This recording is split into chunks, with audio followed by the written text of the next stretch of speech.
दोस्तों, जब एक मैच में भारत पूरी तरह से हार के कगार पर खड़ा था तो उस वक्त भी धोनी फील्डिंग सेट कर रहे थे, जिसे देखकर स्टेडियम में बैठे सभी दर्शक और साउथ अफ्रीकी खिलाड़ी हंसने लगे, क्योंकि साउथ अफ्रीका को पूरे 109 गेंदों पर सिर्फ 30 रनों की जरूरत थी और उसके 6 बड़े बैट्समैन सुरक्षित थे। अब इस मुश्किल सिचुएशन में सभी भारतीय खिलाड़ियों ने हार मान ली थी, लेकिन मैदान पर सिर्फ एक खिलाड़ी धोनी ही थे जिन्हें हार कबूल नहीं था। क्रीज पर 2 सेट बैट्समैन मौजूद थे, 77 रन बनाकर ग्रेम स्मिथ और 22 रन बनाकर डेविड मिलर, और इन दोनों बल्लेबाजों के लिए 109 गेंद पर सिर्फ 38 रन बनाना तो बाएं हाथ का खेल था। लेकिन यहीं से शुरू होता है धोनी के मास्टरमाइंड का पूरा गेम। अब धोनी ने गेंद थमाई मुनाफ पटेल को, और मुनाफ पटेल ने ओवर की पहले ही गेंद पर ग्रेम स्मिथ को कॉटन बॉल कर दिए। फिर जहीर खान ने डेविड मिलर को भी चलता कर दिए, और अगला ओवर फिर से धोनी ने जहीर खान को दिए, और जहीर खान ने उसी ओवर की दूसरे ही गेंद पर जिहान बोथा को सीधा LBW आउट कर दिए। अब यहाँ से भारतीय खेमे में थोड़ी सी जीत की उम्मीद जागी, लेकिन अभी भी जीत लगभग नामुमकिन थी, क्योंकि साउथ अफ्रीका को पूरे 90 गेंदों पर केवल 28 रनों की जरूरत थी और उसके 3 विकेट सुरक्षित थे। इसी बीच युवराज सिंह एक थ्रो मारते हैं, लेकिन गेंद स्टंप से थोड़े ही दूर होता है, जिससे बैट्समैन बाल बाल बच जाता है, और अगले ही गेंद पर एक झन्नाटेदार चौका लगाकर भारत के जीत की उम्मीद पर पानी फेरना शुरू कर देता है। तभी धोनी एक चाल चलते हैं और बॉलिंग अटैक पर लगाते हैं युवराज सिंह को, और युवराज सिंह की दूसरी गेंद पर बैट्समैन दौड़कर 1 रन चुराना चाहते थे, लेकिन सटीक थ्रो की वजह से युवराज सिंह ने कोई गलती नहीं की और डेल स्टेन को रन आउट करके सीधा पवेलियन का रास्ता पकड़वा दिए। अब धोनी एक और नई चाल चलते हैं और गेंद थमाते हैं सुरेश रैना को, लेकिन पार्नेल ने सुरेश रैना को एक चौका जड़ दिया। अब साउथ अफ्रीका को मैच जीतने के लिए 50 गेंदों पर सिर्फ 4 रनों की जरूरत थी और उसके 2 विकेट सुरक्षित थे। फिर भी धोनी ने हार नहीं मानी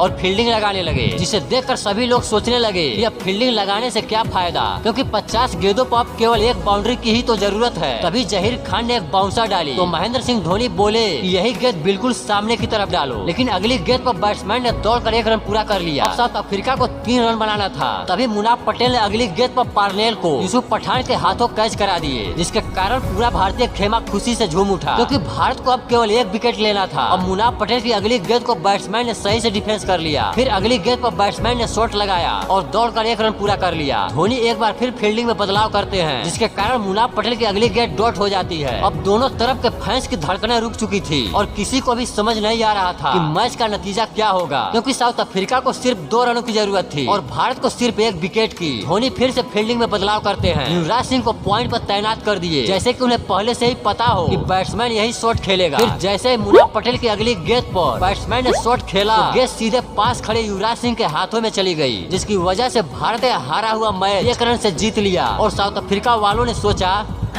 ये क्या हो गया, ये क्या सुन रहा हूँ मैं?